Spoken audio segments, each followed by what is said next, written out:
হে মানুষ, তুমি কি জানো কি তোমার পরিচয়? প্রিয় ভাই ও বোনেরা, বিখ্যাত একটি উক্তি প্রচলিত আছে, যে ব্যক্তি নিজেকে চিনতে পারে সে তার রবকেও চিনতে পারে। এটি একটি চমৎকার কথা যে যদি তুমি নিজেকে চিনতে পারো, নিজের অবস্থা নির্ণয় করতে পারো, তবে তুমি মহান রব, যিনি সর্বময় ক্ষমতার অধিকারী, সেই রব এবং তার মর্যাদা সম্পর্কেও জানতে পারবে। তাহলে প্রশ্ন করি, কে আমরা? আমি বা কে?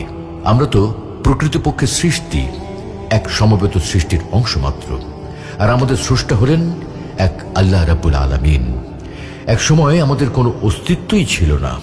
মহান আল্লাহ রাব্বুল আলামিন আমাদেরকে অস্তিত্বে এনেছেন, তার ইচ্ছে মতো সুন্দর আকৃতিতে তৈরি করেছেন, অতঃপর সেই আকৃতির মধ্যে প্রাণ সঞ্চার করেছেন।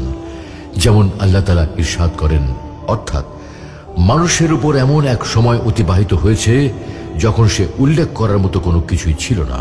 আল্লাহ আরো বলেন, অর্থাৎ তিনি আল্লাহ তোমাকে সৃষ্টি করেছেন, অতঃপর তিনি তোমাকে সুবিন্যস্ত করেছেন এবং সুষম করেছেন, আর তিনি তোমাকে তার ইচ্ছা মতো আকৃতিতে গঠন করেছেন।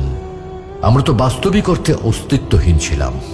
আল্লাহ রাব্বুল আলামিনের দেয়া সঞ্জীবনী ক্ষমতায় আমরা প্রাণ লাভ করেছি।